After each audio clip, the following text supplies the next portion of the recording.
የኢትዮጵያ ፖስታ አገልግሎት የሞባይል ስልክ ቁጥርን ከአድራሻ ጋር በማስተሳሰር ስልክ ቁጥርን እንደ ፖስታ ቁጥር መጠቀም የሚያስችል የኢኮሜርስ መተግበሪያና ሳጥን አልባ የመልእክት አገልግሎት ይፋ አድርጓል። በዲጂታል ቴክኖሎጂ አማካኝነት አገልግሎትን የሚጠቀሙ ደንበኞችን አድራሻ በቀላሉ ማወቅ ያስችላል የተባለው አሰራሩ የደንበኞችን አድራሻ በማንበብ ያለምንም የስልክ ጥሪ መልእክት ለማድረስ እንደሚያግዘውም ነው የተነገረው። ምስለ ያሽም ያዘጋጀችውን ብሩክ አስቀናው እንደሚከተለው ያቀርበዋል።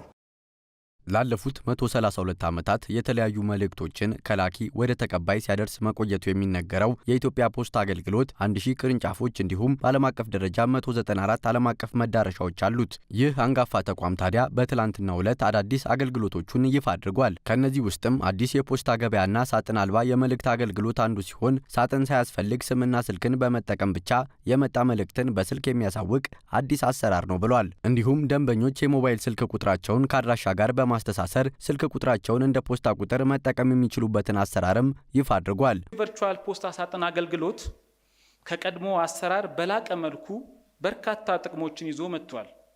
ደንበኞች የሞባይል ስልክ ቁጥራቸውን ከአድራሻቸው ጋር በማስተሳሰር ስልክ ቁጥራቸውን እንደ ፖስታ አድራሻ መጠቀም የሚችሉበት የዲጂታል አድራሻ መፍጠር መቻሉ አንዱና ዋነኛው ሲሆን ደንበኞች ስምና ስልካቸውን ብቻ በመጻፍ መልእክቶቻቸውን በኢትዮጵያ ፖስታ አማካይነት በቀላሉ በአድራሻቸው እንዲቀበሉ ያስችላቸዋል። እንዲሁም ከዚህ ቀደም የፖስታ ሳጥን ተጠቃሚ ደንበኞች መደበኛ የፖስታ ጥቅል መልእክቶች መጥቶላቸው መሆን አለመሆኑን ለማረጋገጥ የፖስታ ሳጥናቸው ወደሚገኝበት ቅርንጫፎች በአካል መሄድ ግድ ይላቸው ነበር።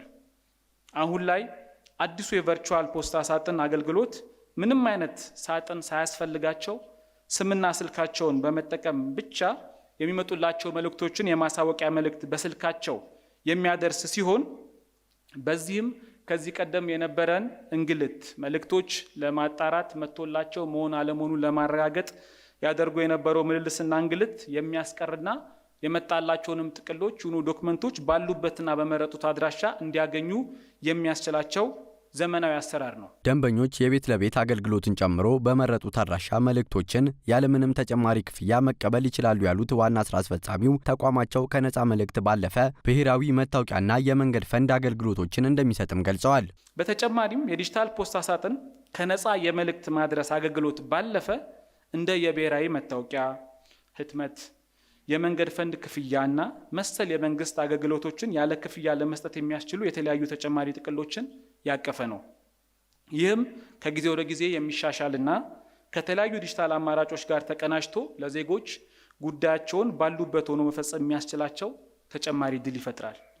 በሌላ በኩል ይህ አዲስ የዲጂታል አማራጭ የኢትዮጵያ ፖስታ አገልግሎቱን የሚጠቀሙ ደንበኞችን አድራሻ በምዝገባ ወቅት በሚያስገቡት መረጃ ወይም ባስፈለጋቸው ጊዜ መቀየር በሚያስችላቸው አማራጭ ያሳውቁትን አድራሻ በቀላሉ በቴክኖሎጂ በታገሰ አሰራር ማግኘትና ከዶሜስቲክ የፖስታል ሲስተም ጋር በማናበብ ያለምንም ስልክ ጥሪ በቀጥታ ባሉበት መልእክታቸውን ማድረስ የሚያስችል ዘመናዊ አሰራር ነው።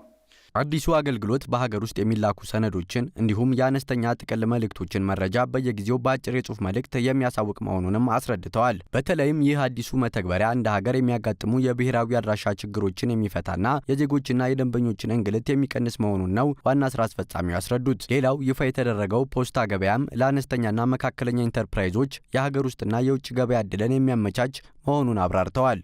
አገልግሎቱ እንደ ሀገር ያለብንን የብሔራዊ አድራሻ ችግር የሚፈታ በቀጣይ በተቀናጀ መልኩ ዜጎች የኢኮሜርስ እንዲሁም ሌሎች አስፈላጊ ግብዓቶችን ባሉበትና በመረጡት ስፍራ እንዲያገኙ የሚያስችልና የሀገራችን የዲጂታል ትራንስፎርሜሽን ጉዞ የሚያፋጥን ይሆናል።